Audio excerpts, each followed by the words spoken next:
Hello, everyone. We're about to begin again with our next speaker. I would love and happy to introduce you all to Terah Weese.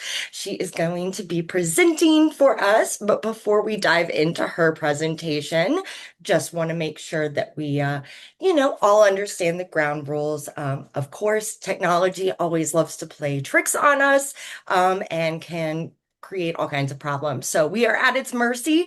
Hopefully everything goes smoothly, but just in case, I want to put out that disclaimer. Um, Obviously, in research, sometimes we attack the same problems from different perspectives. So make sure that you are being respectful in any questions or engagement that you have with one another. And then obviously, we want you to engage. Use the chat as a great opportunity to ask questions, engage with one another, and then, of course, go to LinkedIn, find new connections. You never know when a new connection might be made. So, without further ado, I would love to introduce Terah Weese. She will be presenting on how logic fails us, confirmation bias. So, I will turn it over to her. Thank you very much. Great, Molly. How do I sound? Good? Thumbs up? Awesome. Okay. So let's make sure I can get my slides up here. And they're looking good.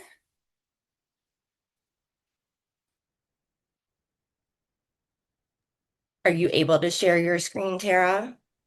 Yep.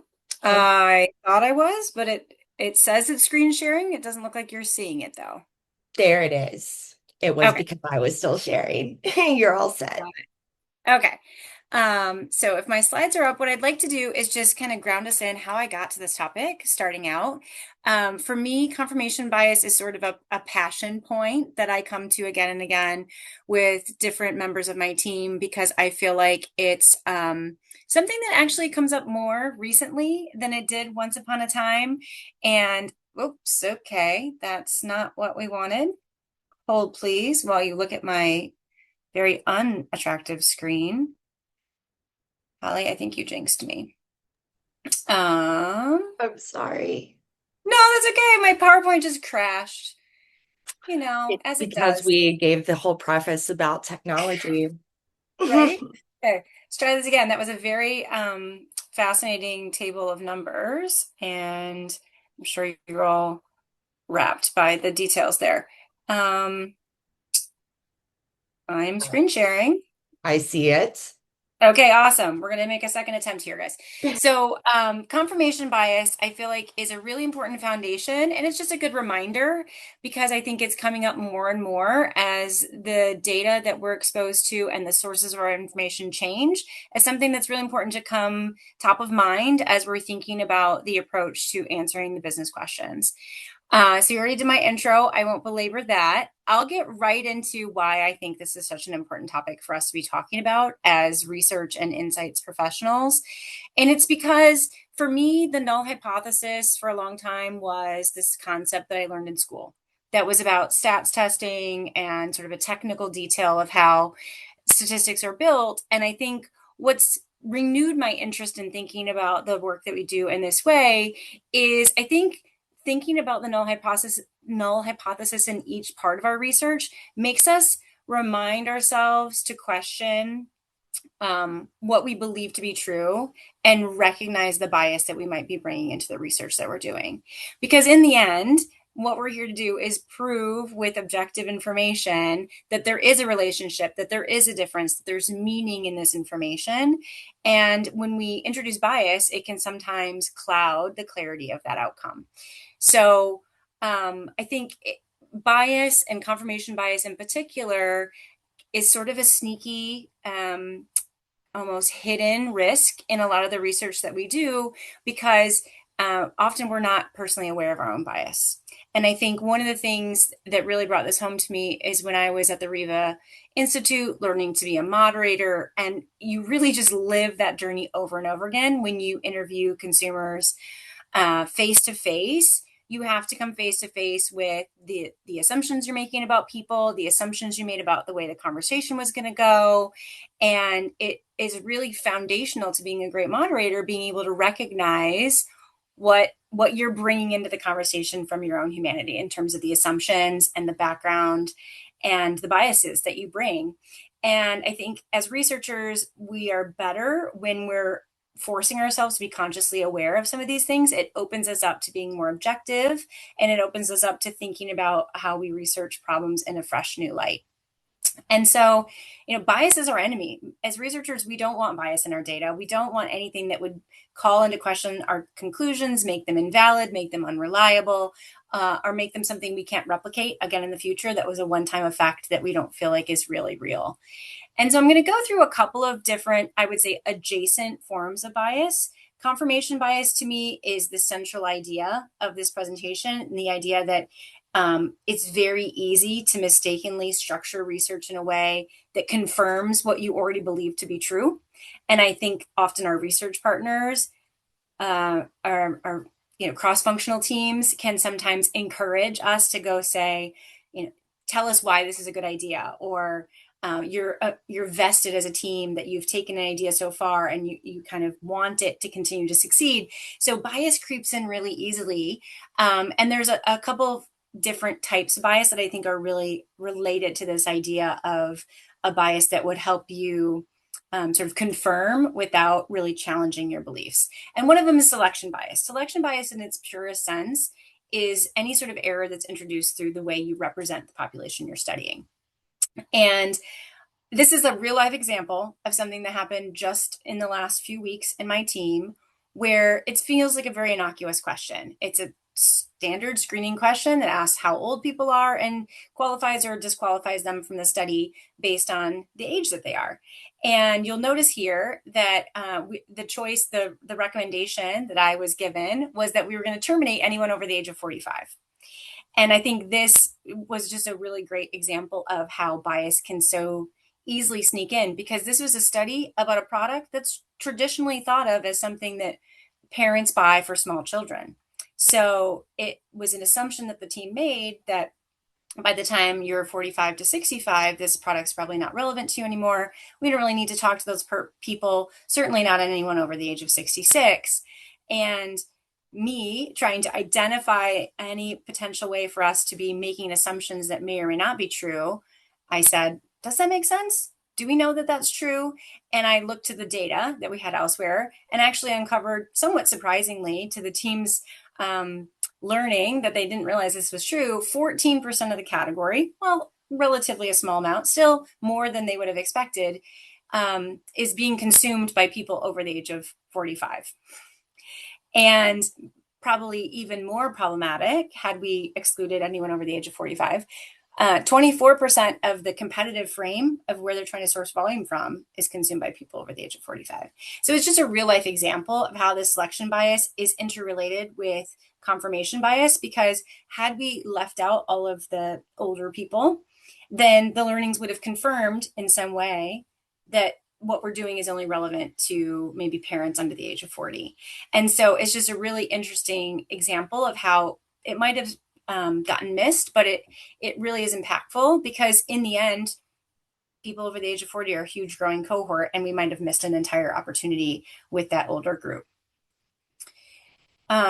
Another example of an adjacent bias to confirmation bias is observer bias. And I think this is the classic qualitative moderator example, where as researchers, our brains are just like any other human brain. We have a little bit of a filtering going on. So much stimulus, your brain sort of intakes and recognizes information that it thinks you think is relevant. And observer bias is when your expectations unconsciously influence your collection of the data, what you notice, what you pick up on, what you see, what catches your attention, what seems meaningful is being influenced by the bias that you're bringing into the analysis. Any sort of ingoing expectations that you have can filter unconsciously what you're noticing. And so this is a step where, in order to control for observer bias, you go back to that broader application of the concept of the null hypothesis and ask yourself, is this proving what I believe, or is there something here that's disproving what I believe? Am I noticing a pattern that reinforces what I believe? Can I see any sort of pattern that would call into question what I believe? It's almost challenging yourself to prove to yourself that what you believe is true. and not allowing yourself to fall into that trap of just noticing the things that reinforce what you want or already think and missing something that might be contradictory. And again, live example recently, just in the last week or so, where I came across another survey. And the question was, which of the following motivated you to buy this snack? Seemingly innocuous question, has a nice long list of things. I think the miss here, the observer bias here, was they were so focused on trying to make sure all of the attributes that they were interested in were in the list. What they didn't miss is that only 10% of the choices in this category are actually health motivated. And everything on this list, by and large, outside of maybe packaging and price and flavor, is very health motivated. So the question construct itself is biasing because it's so heavily weighted toward health motivations and doesn't really have a balance of other non-health related motivations. And so the learning, consumers will answer this question, they'll give us feedback, but it may perpetuate this idea that health is more important than it actually is because we didn't ask the question in a balanced way. So I think had we put in attributes like habits or nostalgia or fun and reward, it would have created a little bit more balance to what we know is true. But again, it's because this team is very health focused. The brands they're working on are very health oriented, and so that's sort of the ingoing hypothesis that they automatically have is that everyone's very health motivated when they're choosing those products. And I think that's just another example of how this observer bias sneaks in unexpected ways. And then response bias. And I know we talk about this as an industry a lot, especially lately when there's so much concern over sample quality and knowing that your respondents are actually who they say they are and representing the true people you want to talk to. And response bias can be that. It can be that people aren't giving you honest answers. But I find more often than people directly lying to you, I think a lot of times the way we construct research sort of sets up the situation where consumers want to or feel they should rationalize their behavior. They're going to explain to you what they think motivated them, or they're going to explain to you what they think the process they went through to make a decision is, or what the right answer should be, especially in person. Often there's a societal pressure to sort of answer correctly and be a good parent or be a good person or be healthy or whatever the case may be.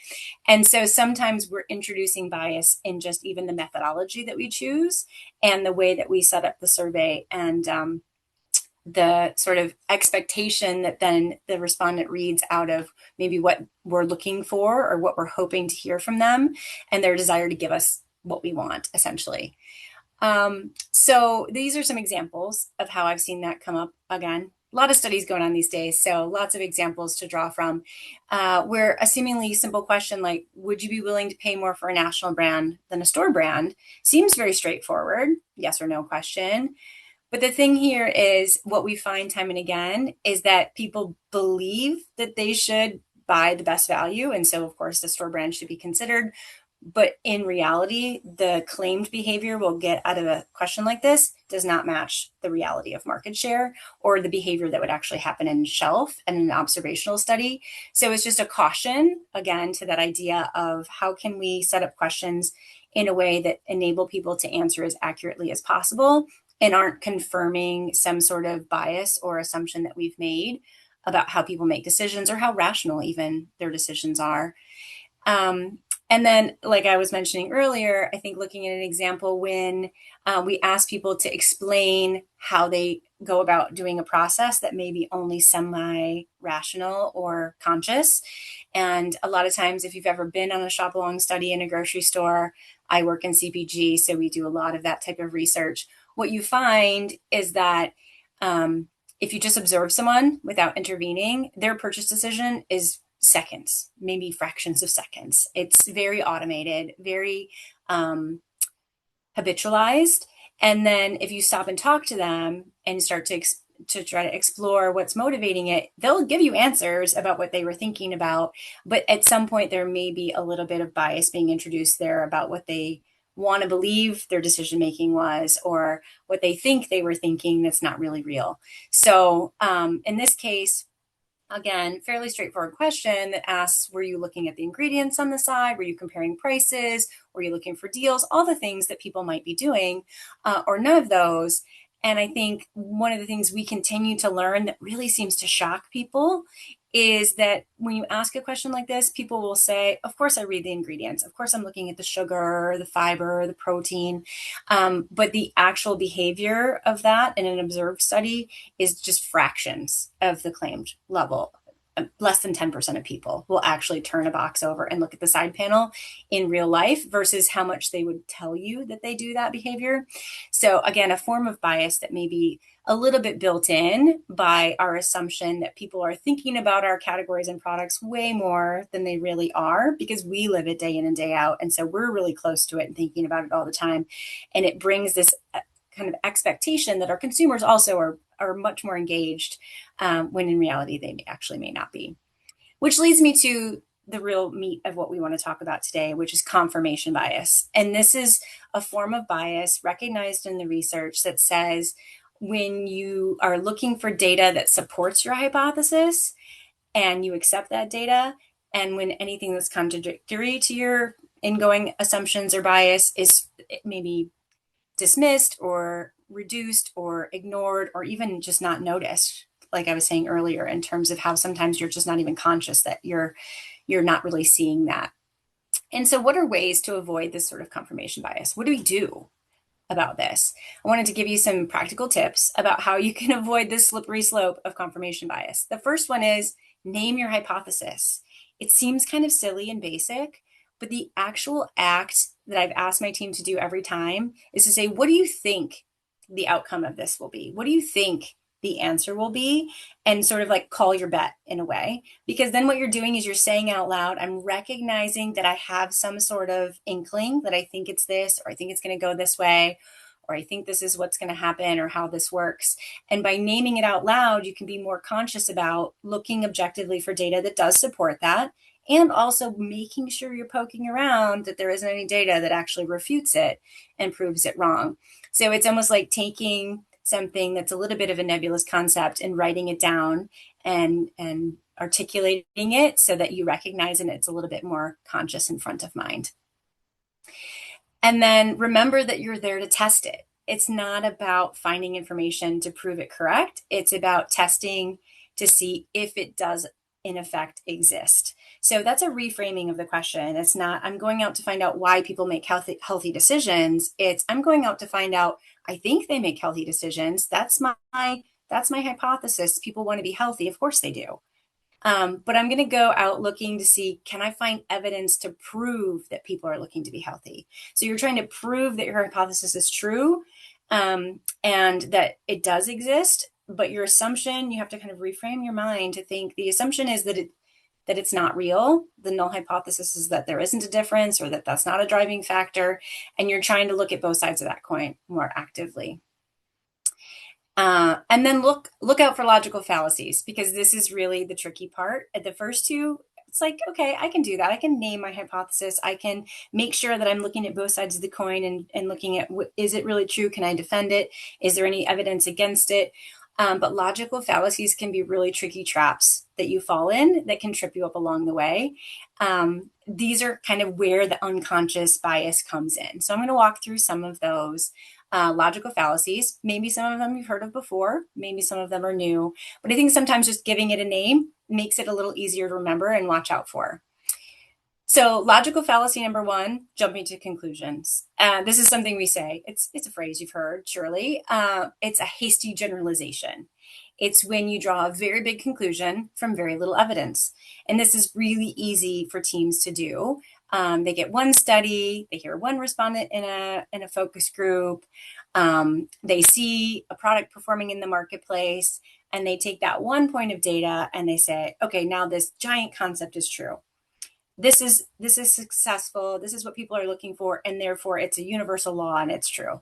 And I'm sure many of you can think of examples where this has happened before, but this is a case where you say, okay, it was true in one case, in one situation, when one person said it. Let's go see, let's test if that's actually a thing that's bigger and has scale and we can put data behind, because you're concerned or looking to see if it's an anomaly. Is it sort of an outlier? Is it a one-off? And so we want to really be careful to not overblow small information and jump to conclusions that are bigger than the data warrants. Number two, appeals to authority. This one happens all the time. It's something's true because an expert said it. We hired a consultant, a big name thought leader said it. It came from a really fancy company that everyone respects. There's lots of ways that this can show up in our day to day life, but it's where we sort of just take an information that's presented to us or published by a source or said by anybody in authority, and we're just like, well, they said it's true, so it's true, and people take it at face value. And I think what we need to do, and I'll get to this in a little bit, especially in a day and age where AI is such a big influence over the information collection, information reporting, is you really got to question, what's their source? Where do they get that information from? Can I see the reference? Can I see the information? Can I see the detail? Because maybe the expert is also jumping to a conclusion, or maybe the expert also has a bias. So just because they're an expert doesn't mean that they're not also potentially vulnerable to these same biases and logical fallacies. The bandwagon. I mean, any corporate environment has a definite bandwagon effect, but the logical fallacy of bandwagon effect is really about when you just kind of get caught up in the energy of everything else. It's caught up in the group. So if in our world right now, protein. Everybody's talking about protein. You're seeing it everywhere. Everyone's innovating on it. So it just starts to gain this momentum in life of its own, where all of a sudden people want protein in everything because we're putting protein in everything and everyone's talking about protein. And so we're all just jumping in the bandwagon, right? And that's not to say that it's not true and it's not real. But again, I think this sometimes can lead to just assuming something to be true and accepting it as true without really interrogating if you have confidence in the data behind it, and just taking it at face value without interrogation. So bandwagon fallacy, definitely one to look out for. And then the classic chicken and the egg, the post hoc fallacy. The because A happened before B, certainly A caused B, spurious correlation, that type of thing, where you say, I'm assuming there's a relationship between these things, but I didn't really interrogate and test to confirm that that relationship is real and is moving in the direction that I think it is, that something else isn't an influence, or that it's step 3 in a process and I'm missing the first 2 steps. So this post hoc analysis is really just a different form of oversimplification, where you're jumping to a conclusion and a logical fallacy that says there's a simplified relationship that may or may not be the whole relationship. And then I don't know if anyone else here has seen these spurious correlation charts, but I just find them so comical. The references are in the deck and on screen, so you can go find some of them. Super fun. But they basically, what they do is take 2 completely unrelated data sets and show how they can look like they're completely related based on them following the same pattern. So this is a great example of false cause fallacy, and the idea that because 2 things are correlated, because they move together, whether you did the statistics or not, honestly, a lot of people anecdotally are just like, well, this is growing while that's growing, so clearly they're being driven by the same thing in a less than statistically scientific way. But even sometimes statistical correlation can lead to this kind of fallacy, where you believe that because they're correlated, they must be causing, one's causing the other. And this is just a great example of how NHL goal assists clearly has a lot to do with how people feel about CBS. I mean, logically. So, but the bars look like they moved, the lines look like they moved together. So it's kind of a funny example, but there are many real life examples of this. And it's just another opportunity for us to go back to that thinking of saying, okay, what are we assuming to be true? What data do I have that really supports that? And can I refute the null hypothesis? Can I prove that there is an actual meaningful relationship? Or am I just kind of jumping to this false cause and falling into this logical trap? And then anecdotal evidence. This one really probably doesn't need an explanation, because we've all been in a meeting, I'm sure, at some point when somebody says, but in my house, or my sister, or my mom, or whatever it is. And they use their own personal experience as a proof point for something being real. So I think anecdotal evidence when someone else is saying it is a little easier to recognize as a researcher, is like, that's great. That's one person, N of one. Okay. But it's also a great reminder for us not to do this for ourselves as the researchers, not to say, because I know how this works for me, I know how this works for everyone else. Because that's another form of this, right? You're saying, well, because my experience is that this is the way I think about it, or this is the way I make that decision, or this is the process I work through, can become a form of bias that you're bringing into your analysis, and you're looking for other people to be like you. By nature of how humans work, that's very common.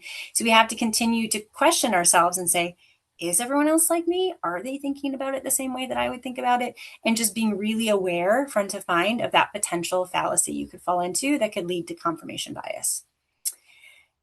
Wishful thinking. Wishful thinking. That's a great one, because in business, I think this is a really, really easy one to fall into, where the confirmation bias is pressurized and is driven by this idea that we as an organization want this to succeed. This is our baby. This is our idea. We spent so much time developing it, researching it, thinking about it, building it as a brand or a product or whatever it is. And it's almost so easy to go hunting for data to continue giving us hope and to continue reinforcing what we want to be true. And it's really organizationally hard to be that one voice that says, hey guys, actually, it's easier as an outsider, but when you're deep in the organization, it's a lot harder to say, let's take a step back. Is this really working? Did we really see the whole picture? Is there something we've missed? Is there another point of view that contradicts what we want to be true? It's a challenging thing to navigate, but I think it's an important thing for us to continue to remind ourselves, because otherwise we're falling right into the depths of confirmation bias. We're just saying, because I want it to be true, I'm going to look for information that reinforces what I believe. I'm going to try to ignore, dismiss, discount, diminish any information that would contradict it. Oversimplification. This is, generally like taking a really complex, basically anything with humans is a pretty complex system of how things work. Generally, I've found it's very rare that you can be like, people do this because of this one thing, and it's just that simple. It's usually a complex system of interrelated influences or interrelated drivers, and business people want you to distill it onto one pretty PowerPoint slide and make it as simple as possible, which is great and an important part of our job. But there is a risk there that you oversimplify to the point where you miss the detail. That's where the real nuance is. And you create a bias where people think, as long as I do X, Y will happen. As long as we deliver this one thing, this is what's going to happen next. And you've oversimplified to the point that you've injected some confirmation bias into that learning or into the key takeaways for the business. So I think this has always been true. It's always existed as a concern in our industry, or as something we're all trying to be more and more aware of. And I think the new challenge for me that's been unlocked in the last 5 to 6 years is the increasing use of machine learning and AI has introduced even more potential for these biases to be outside of our direct influence and control. The logical traps can be happening in teams that are analyzing data for themselves without an insights person directly in the mix, or an AI agent can introduce their own bias in the same way that a researcher could, but now we're a step removed because we're trying to identify the machine's bias in addition to our own bias. So I thought it was interesting, and I don't expect you to read all of this content, but for discussion, that when we think about the industries that are predicted to be most affected by AI, I find research and analysts are always on the list. This is just one particular source, but there are many sources that point to that same outcome. It makes sense. AI is very efficient in analyzing a bunch of data, and that's a big part of what we do. So I think It's an opportunity that's unescapable in many ways.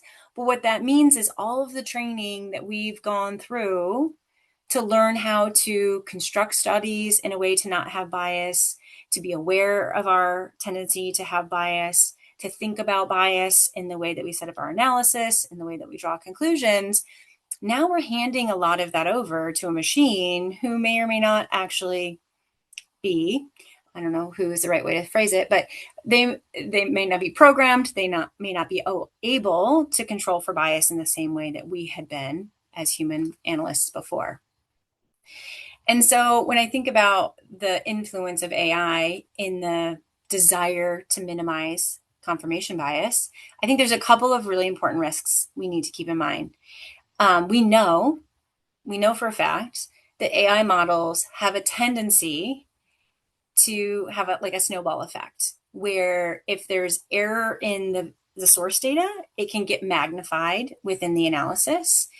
If it's in the training data, if it's somewhere in the foundations of the analysis, it can result in this bias. And the bias could come in the results not being, again, replicatable, valid, reliable, but also it can come in ways that would exclude groups of people. It could bias the data against certain consumer types or certain outcomes. So we really have to think about how bias can be embedded in the data and the analysis based on the way machine learning works.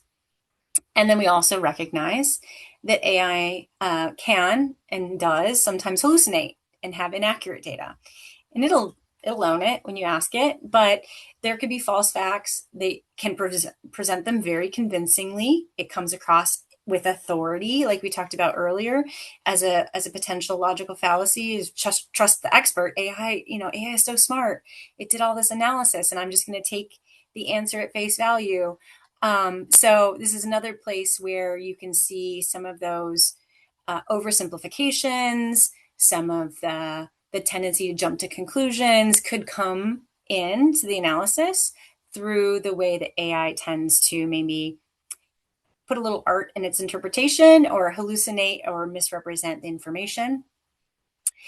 And then there's this black box. And this is what I'm talking about, where if it were 10 years ago, I would say I can spend time with my team. I can practice this. We can train this. They can learn to be better and reduce the risk of introducing bias into their research.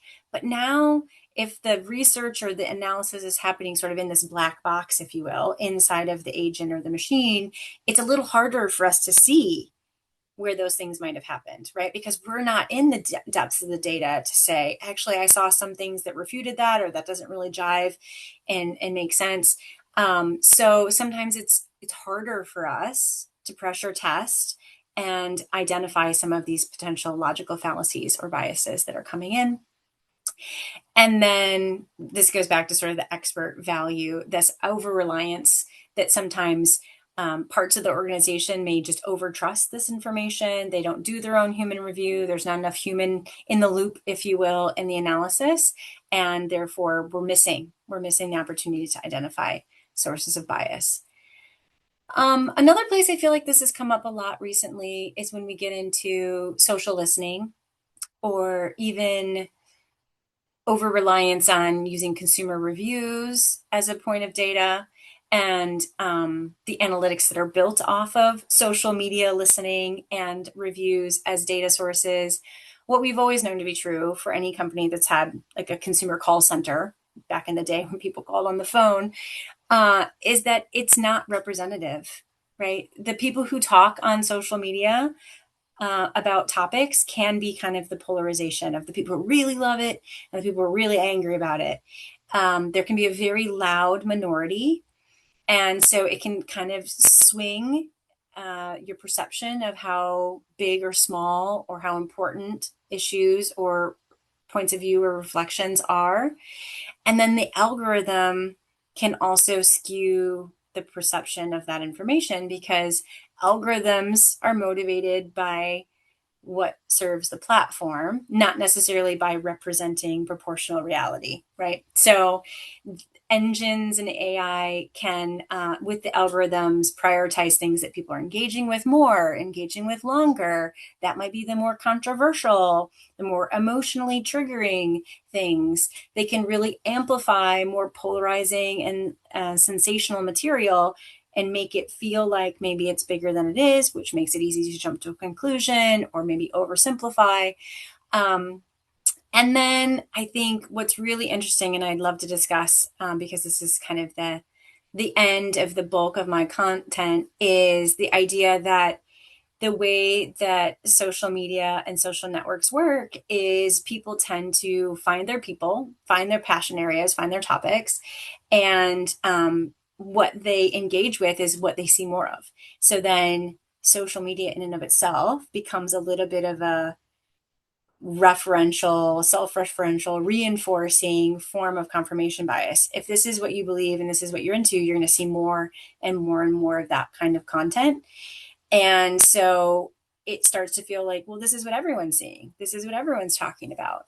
And it can help really drive people to lack of recognition of how they're essentially being confirmed in their biases, and a lack of empathy for people who are of a different point of view or are down their own separate rabbit hole of what they're engaging with and getting more and more of in their feed.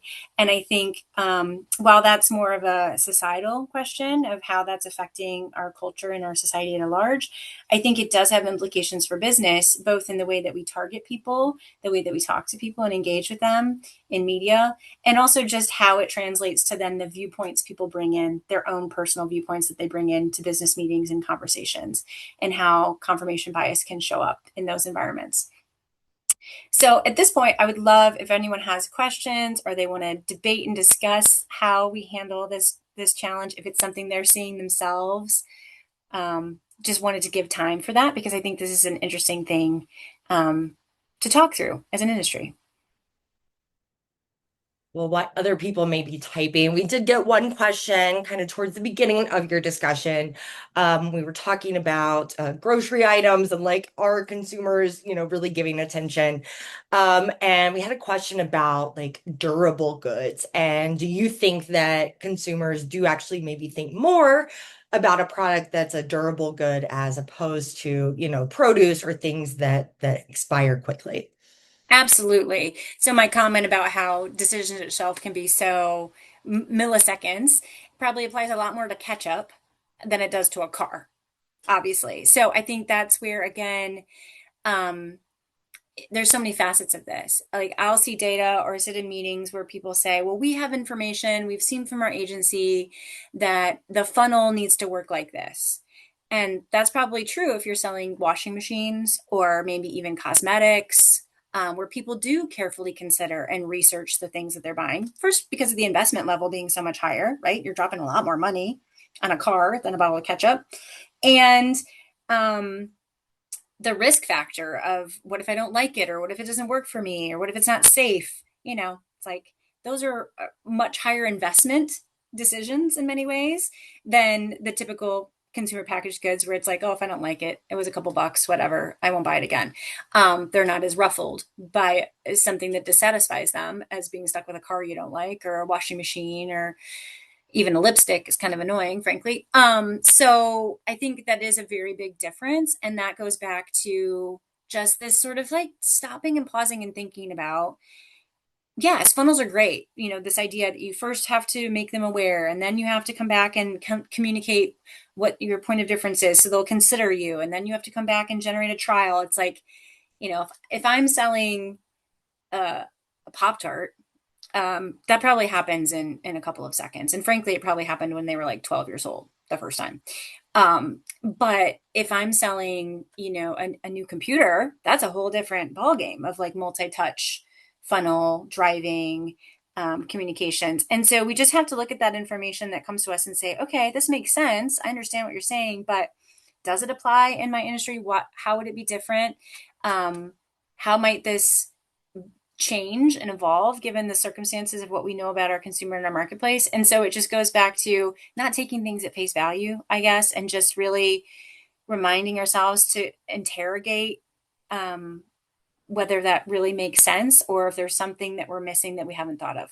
I don't know if that really answers the question fully. Yeah. Something that you were saying just about like high value items and kind of sparked this other thought in my mind. Like I often think of representation bias as more like demographic, but we Yeah. have been seeing across industries, more and more people focusing on like decision makers and primary account holders, or they Yep. have their payment method saved. Yep. And that ends up skewing gender wise, but it's framed as behavioral. So, how can maybe people on the agency side talk to clients about that without undermining them or, kind of putting them on the spot in a way that, maybe puts them on a defense? Yeah.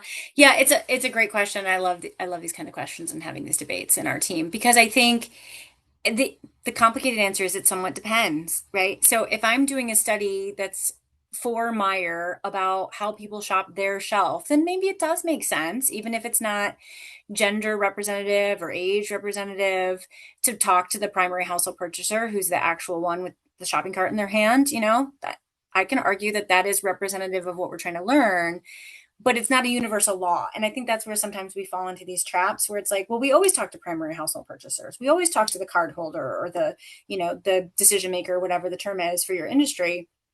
But if I'm in the next study actually trying to understand what motivates someone to engage on a retail media platform, do I know that that's still the case, that I only need to talk to the primary household purchaser? I don't know. I think we need to question, how do carts get built online? If I'm shopping on Amazon, is it like my husband and I share an account?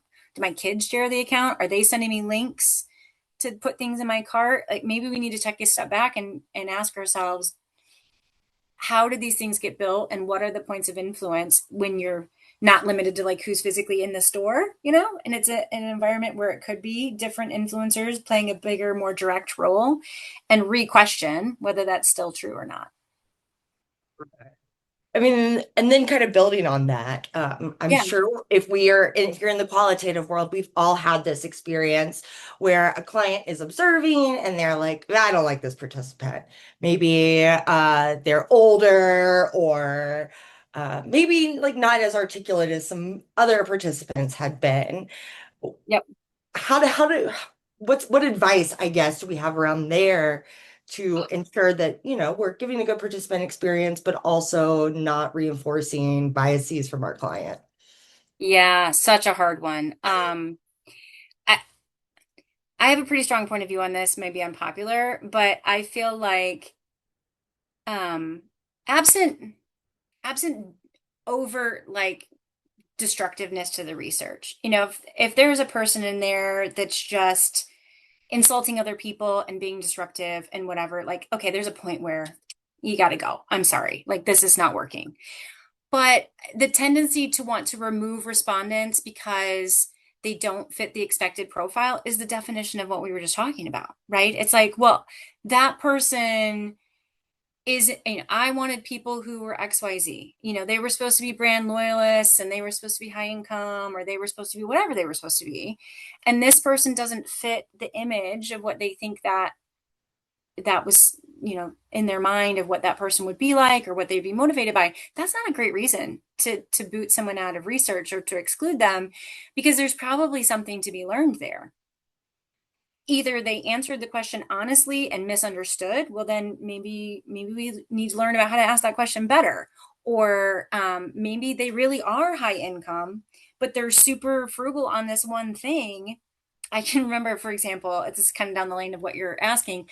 We recently were doing some qual and we were supposed to be talking to low income consumer, like super income pressed, not just low earnings but like low disposable income, let's say, like real income pressed people.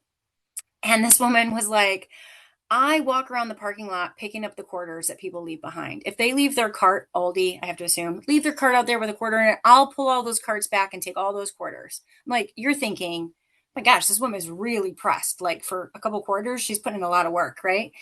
And then 2 minutes later, she was like, I know I just told you all that stuff, but when it comes to computers, I only buy Apple. She's like, I know, they're so much more expensive.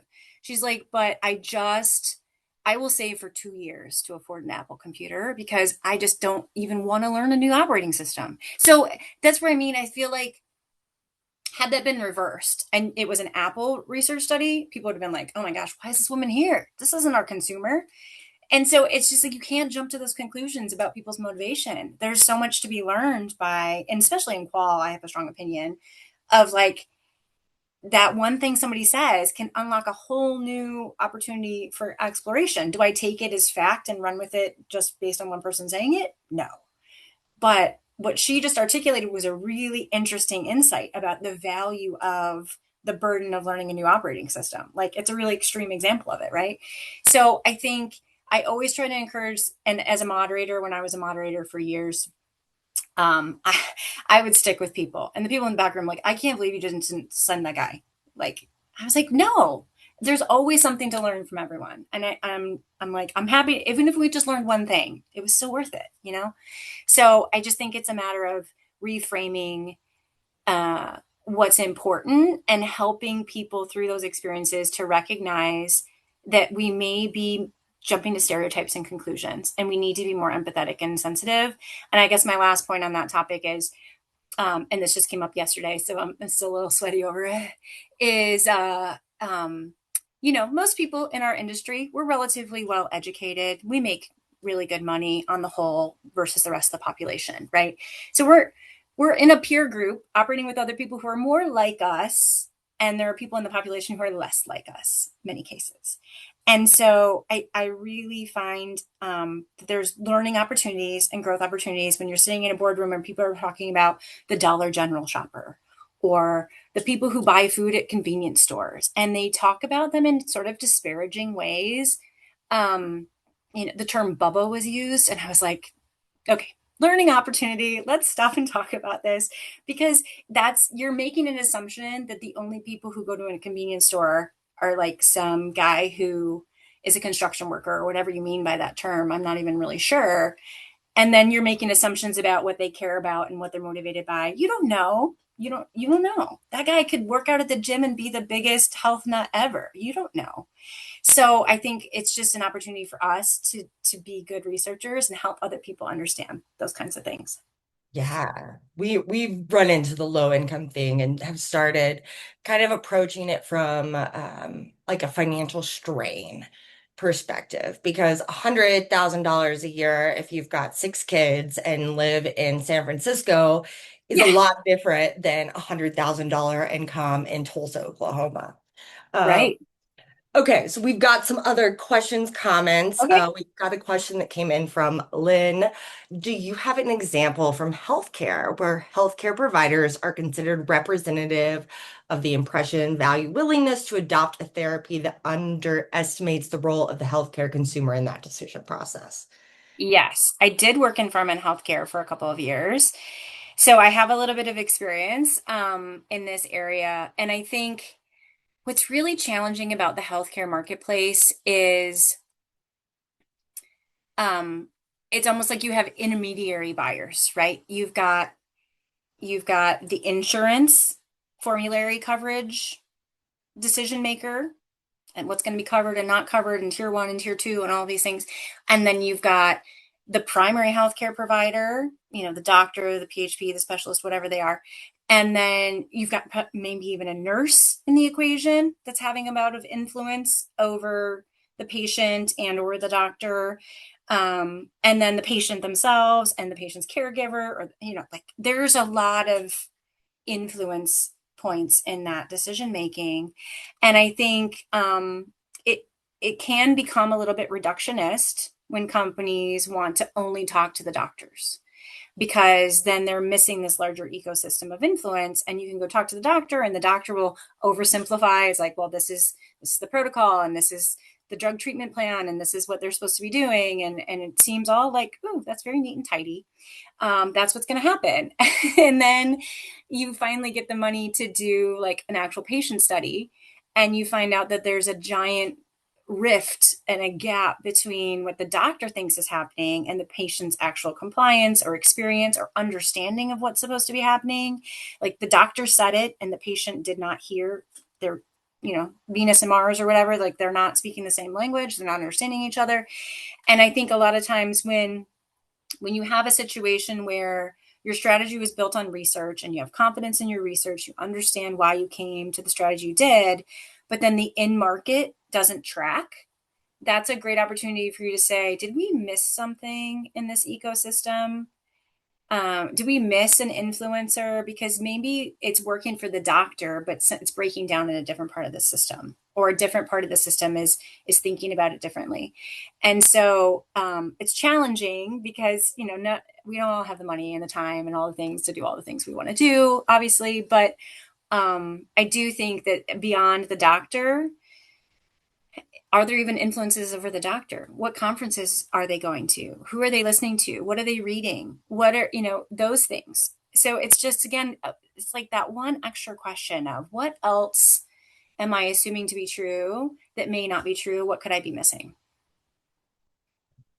There's several comments about in the chat of people just with really bad experiences with vendors and like this representation and participant selection. So, it's crazy that we all have experienced this and we are still encountering it constantly. Yeah. It's just, yeah, I, I mean, confirmation bias is human nature. nature. So we're never going to escape it, right? It's just built in as humans. And that's why I think it's something to continue to talk about because it seems really simplistic, Right, but it's inescapable. It never goes away. right. The Bader-Meinhof theory that like you're only going to see the things that your brain thinks are important for you to see.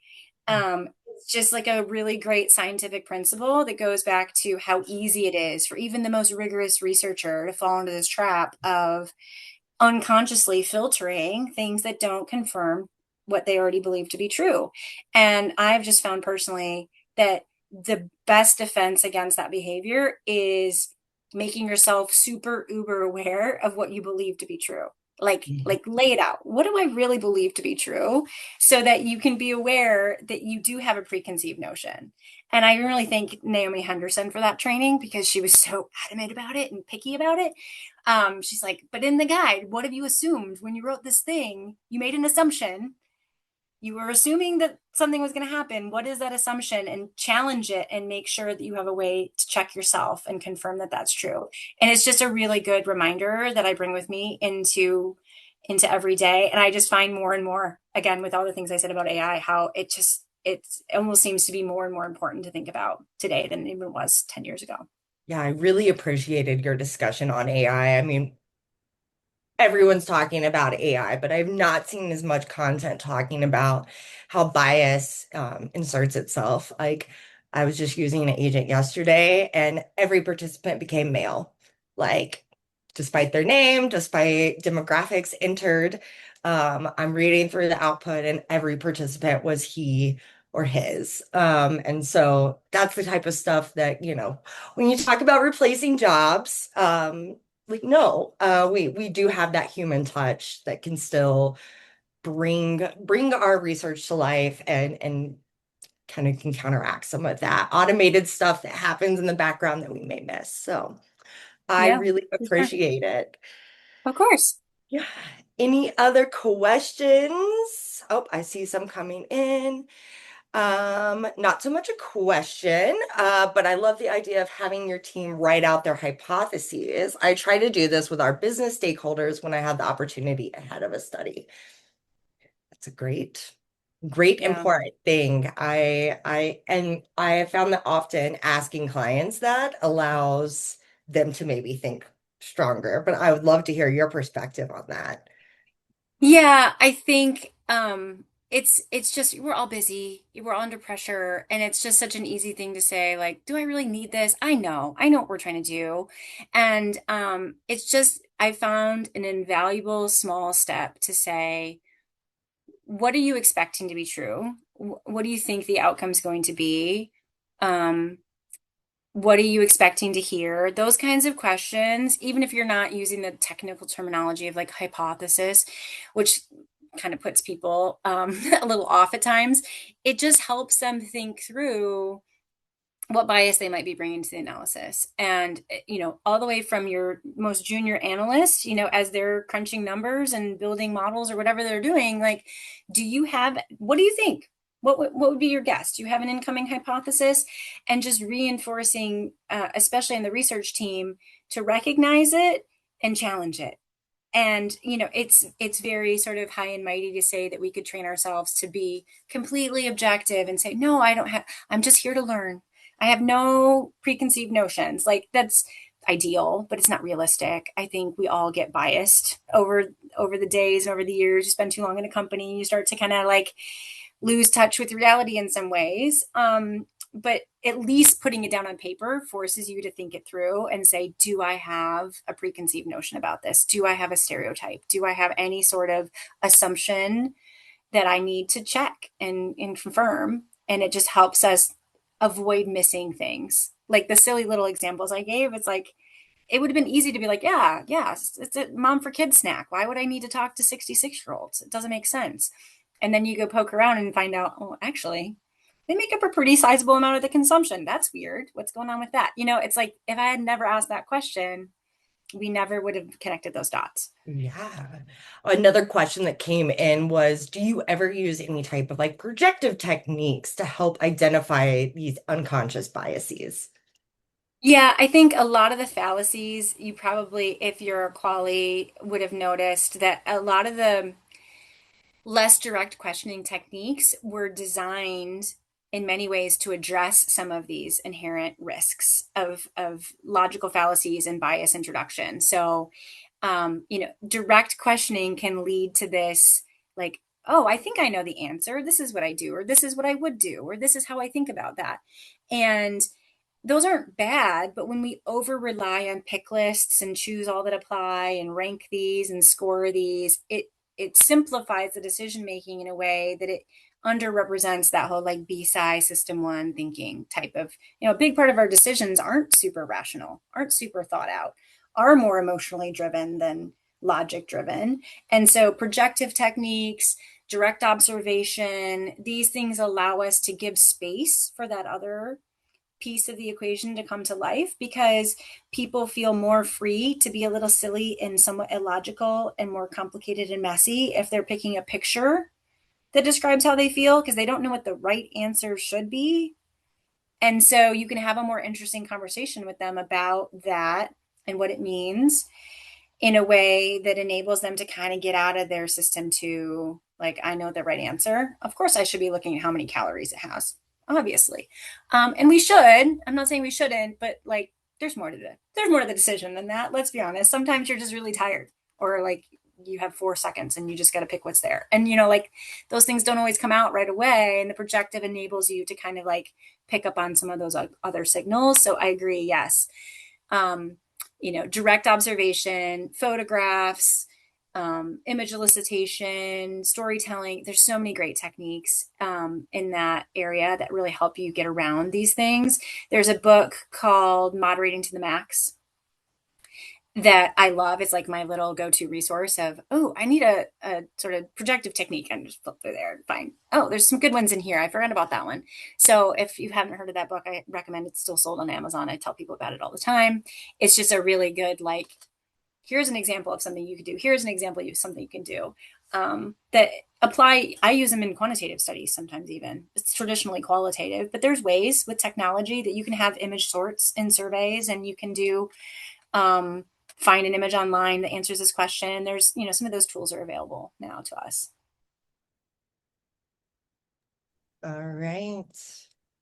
Okay, great. Well, I think that was it. Thank you so much for joining us today, Tara. And Of course. everybody in general, thank you for joining us.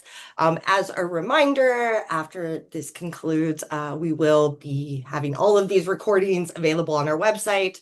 So you can come back, listen, pick up anything that you missed or use it as a good tool going forward.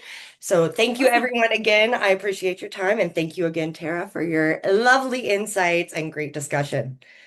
Thanks. Thanks for having me. I really appreciate it. Have a great day, Bye. everyone.